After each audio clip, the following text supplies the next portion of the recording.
The lights dim, the AGT crowd roars, and suddenly, a quiet hush falls across the massive theater as a small figure appears.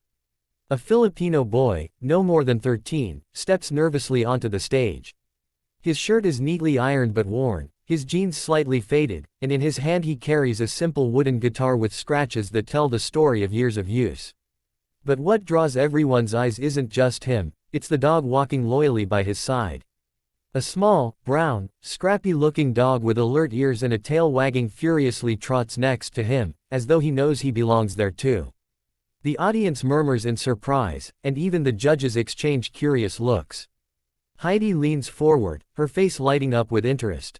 Sophia whispers something to Howie, chuckling, while Simon arches an eyebrow, clearly skeptical. The boy reaches the microphone, his voice trembling slightly as he introduces himself. "My name is Carlo. I'm from Manila, Philippines, and this is Buddy, my best friend." The crowd lets out an "ah" that spreads like a wave through the theater.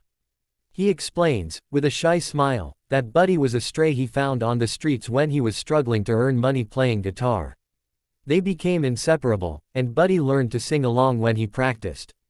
Simon frowns slightly, his famous doubtful look returning. He asks, "So, the dog sings too?"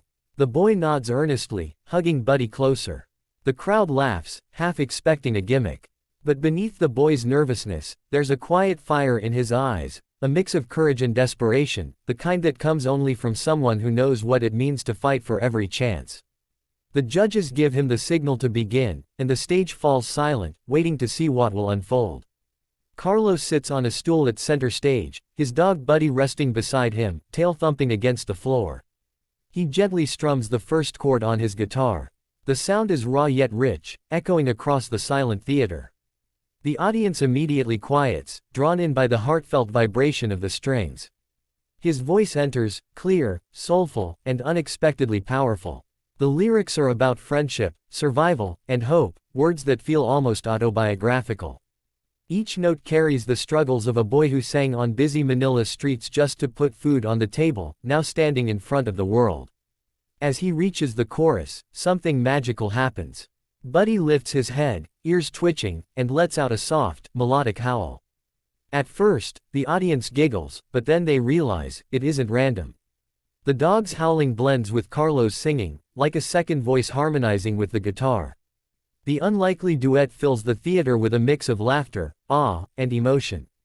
Judges' reactions tell the story. Heidi claps her hands together in delight, Howie covers his mouth in disbelief, Sophia wipes a tear, and Simon, known for his cold critique, begins nodding slowly, his lips pressed into a smile he can't hide. Carlo grows bolder, strumming with greater intensity as his dog continues to join him in just the right moments, almost as if they had rehearsed for years, which, in truth, they had. On street corners, under bridges, in marketplaces.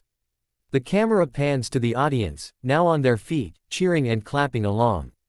By the final note, Carlo's eyes are shining with tears, and Buddy gives one last howl before nuzzling his boy's leg.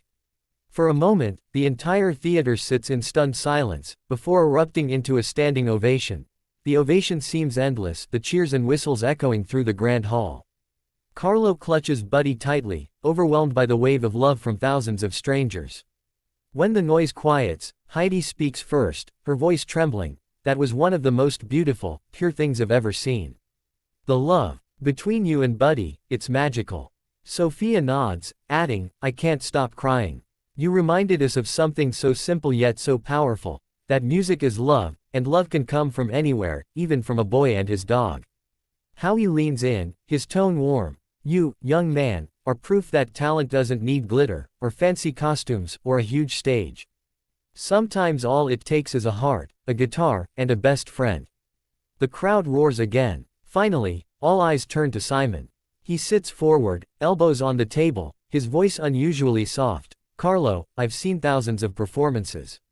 Many of them were perfect, many of them were polished. But this was different.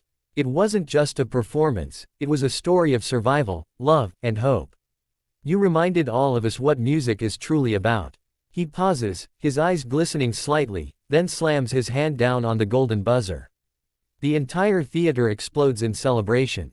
Golden confetti rains down from above, shimmering under the stage lights. Carlo drops to his knees, covering his face as tears stream down.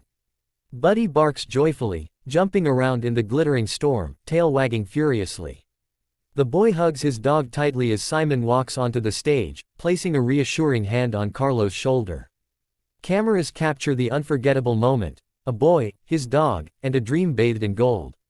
It is not just a victory for talent, it is a victory for love, loyalty, and the belief that miracles can come from the most unexpected places.